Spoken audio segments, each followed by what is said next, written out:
Oi pessoal, aqui é a Ana e hoje é o segundo episódio do especial Direito e Harry Potter.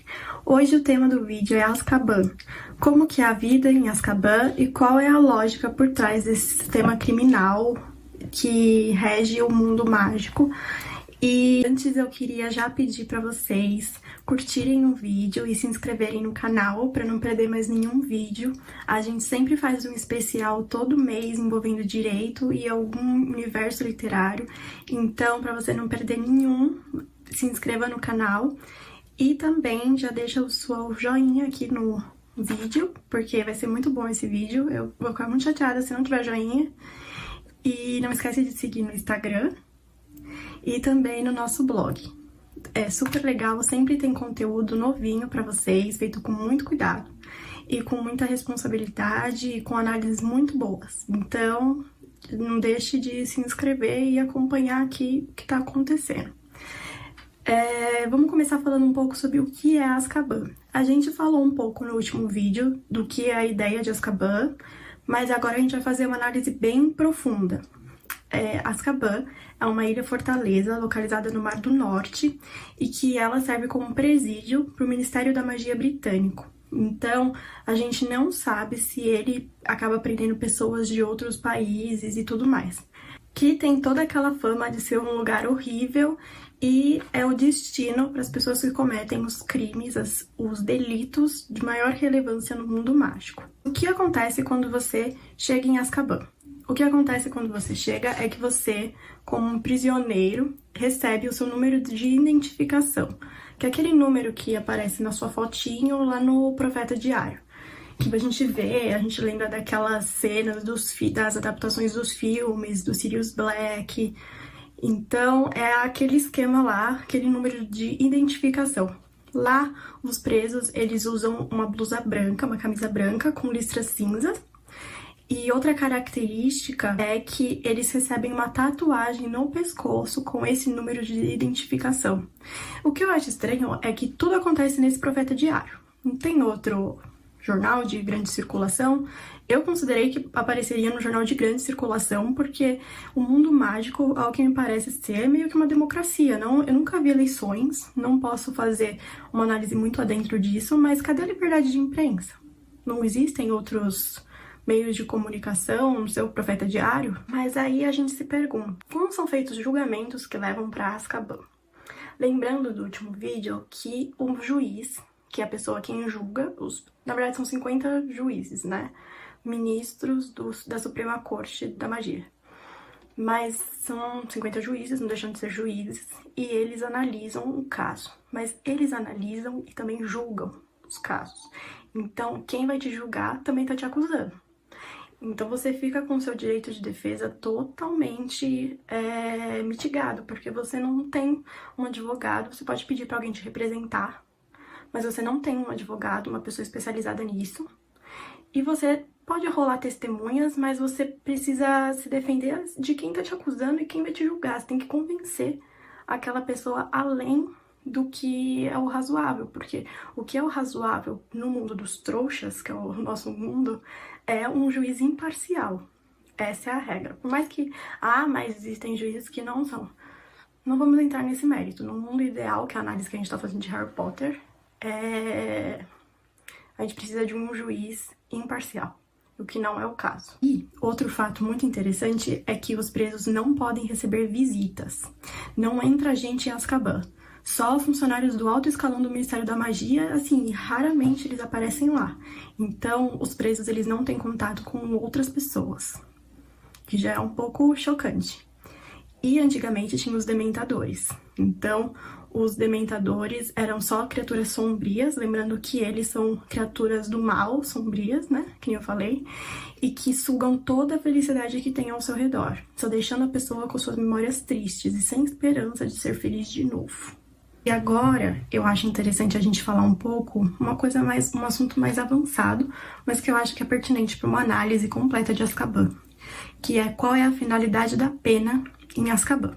A finalidade da pena, a gente tenta pensar um pouco em para que existe, qual o intuito, é para curar, é para reabilitar, é para sofrer. a gente tenta entender por que a gente coloca uma pena para a pessoa e por que aquele crime ele enseja nessa pena. E aí a gente vai para algumas considerações. A doutrina brasileira, a doutrina de direito penal, criminal brasileira, ela explica a finalidade da pena em 3 vertentes. Então, existem 3 vertentes e que elas já existiram ao decorrer da história do direito penal. E uma delas se encaixa totalmente com Azkaban. Eu vou começar a falar da pena vingança. É uma punição que ela serve para satisfazer a vontade humana por vingança, o anseio que a gente tem por vingança quando ocorre algum crime. É a vontade da sociedade, é uma pressão social para que aquela pessoa sofra. Sofra o tanto quanto ou até mais do que ela causou de sofrimento para alguém. Caso a responsabilidade é objetiva. O que significa no direito quando a gente fala responsabilidade objetiva? A responsabilidade objetiva significa que você não tem que comprovar se você tinha intenção ou não, que a gente chama de dolo quando tem intenção e culpa quando não tem intenção. Então, tanto faz, você vai sofrer. Não tem essa de comprovar se você teve vontade ou não de cometer o ato que você está sendo acusado. A gente chama de responsabilidade flutuante. E alguém tem que ser o penalizado. Então não tem muito essa questão de um julgamento eficiente, talvez, um julgamento justo. Agora a gente vai falar agora da segunda vertente, que é a pena expiação. É uma pena muito ligada com religião, com dogmas religiosos e que tenta buscar a cura da pessoa. E é interessante porque é a partir daí que surgem as penitenciárias. E aí que tá, penitência já é uma palavra muito religiosa. Porque acredita-se que com a reclusão, a pessoa que está sofrendo a penitência, ele passa a pensar, fica longe do pecado e ele começa a repensar os seus atos e assim levar para a cura. Que é um sistema que a gente está baseado e é um direito, é um resquício que a gente tem do direito canônico. O direito canônico é um direito que existia antes na história do direito, que ele existiu durante a Idade Média. Ele existia antes de todo a gente inventar esse aparato legal que existe hoje. Era o direito canônico. E aí a finalidade da pena nessa vertente é salvar a alma do condenado. Salvar a alma do condenado, tanto religiosamente quanto com a sociedade. Então vamos buscar a salvação da pessoa, e a gente vê que claramente não é do mundo do Harry Potter.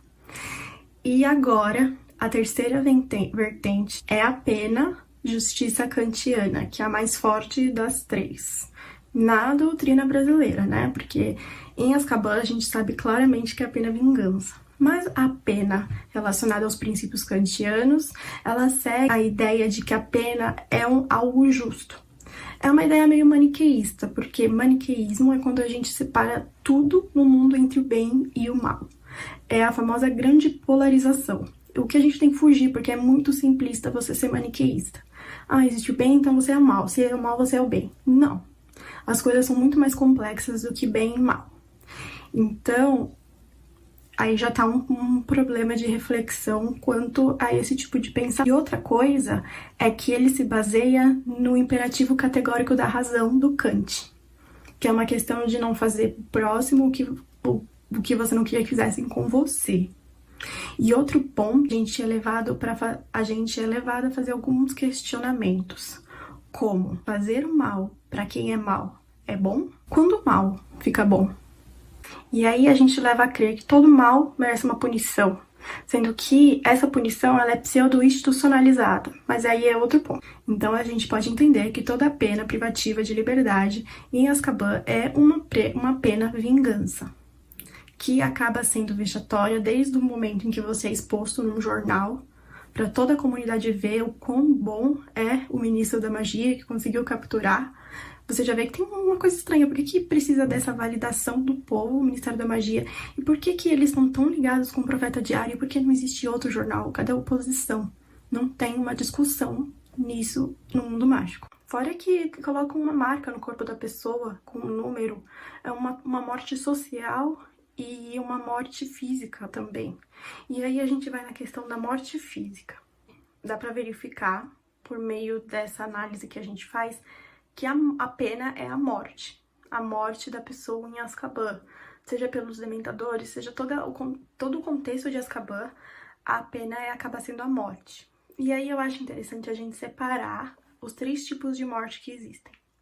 Existe a morte biológica, por meio de suplício, que é aquela que é a tortura, que é o que acontece em Azkaban, e o que acontecia na época de Foucault. É a por suplício. Tem a morte biológica humanizada, que é o que acontece nos Estados Unidos, com a pena de morte por meio de injeções. Existe a morte social, que é uma pena perpétua. Você não vai voltar para a sociedade e sua vida acabou, sua vida social. Então tem uma morte social por pena perpétua. Então, aí começa a gente analisar uma característica central das penas em Azkaban. Elas são radicais, pois elas colocam radicalmente o fator vida dentro do seu próprio sistema, o que deixa a pena ser considerada como radical. E aí a gente chega no ponto cego de todo o sistema de Azkaban. Para você preservar, vamos supor que alguém fez uma Avada Kedavra. Ah, eu vou punir a pessoa que causou a morte, fazendo ela ter a morte dela. Então, o sistema entra num ponto cego, muitas vezes anulando os nossos próprios valores, que as teorias não nos deixam ver além delas mesmas. E aí entra naquele paradoxo. Na esperança da gente dissuadir e de salvar os nossos valores, a gente acaba matando os valores para acabar salvando eles. E aí a gente entra na parte final do vídeo, que é... E no Brasil, na nossa legislação brasileira, a gente já viu como a doutrina do direito criminal brasileiro entende esses casos, mas e na lei? Como é que funciona? Existe uma coisa chamada direitos humanos, que eu acho que não existe no mundo da magia. Os trouxas são tão perigosos, eram pelo menos, mas tem uma questão de humanidade muito forte, bem mais do que dos bruxos. E é uma coisa que os bruxos deveriam aprender com a gente. Mas espera lá. Como é que funcionam os direitos humanos no sistema de justiça criminal e segurança pública? Direitos humanos é ter pena de alguém? É proteger quem não merece? Ou é ter solidariedade, um sentimento comunitário? Não sei, acho que não. Agora, alguns questionamentos para Azkaban. Quem tortura o prisioneiro, ele é superior ao próprio prisioneiro? Como que funciona essa lógica? O que faz dele ser superior ao prisioneiro? Fica essa questão. Na legislação brasileira e nos tratados internacionais, o tratamento que Azkaban dá para os seus prisioneiros é ilegal. A Constituição brasileira deixou muito claro, tá aqui na Constituição Federal, artigo 5º, inciso 3. Ninguém será submetido à tortura nem a tratamento desumano ou degradante. Isso é muito interessante porque foi uma maneira do Constituinte deixar muito evidente que o Estado não vai poder torturar as pessoas, que isso não vai mais acontecer como aconteceu na ditadura militar. O artigo 5º, na verdade, é uma resposta ao AI-5. Tanto que é por isso que todos os direitos fundamentais, as cláusulas pétreas da Constituição, elas estão elencadas no artigo 5º. Então, o artigo 5º, ele é cláusula pétrea, ninguém pode nunca alterar o artigo 5º da Constituição, esse inciso 3, e foi uma maneira do Estado deixar bem claro que a tortura não vai acontecer de novo. Lembrando que o Estado brasileiro já reconheceu que existia tortura no Brasil durante o regime militar, então não é questão de opinião. Mas o vídeo acaba ficando por aqui e eu agradeço muito para quem conseguiu ver até aqui, eu acho que ficou um pouco grande. E muito obrigada, não se esquece de inscrever e de curtir o vídeo, gente, porque vocês vão acabar perdendo conteúdo muito legal, umas análises super legais, a gente não fala só de direito aqui, então vai ser muito legal. Não esquece de seguir no Instagram e também acompanhar o blog, porque eu sempre atualizo bastante coisa, mas o Instagram ele tá sempre atualizado, tanto com os vídeos quanto com o blog. Mas é isso, muito obrigada e uma boa leitura para todo mundo, para todos os bruxões aí.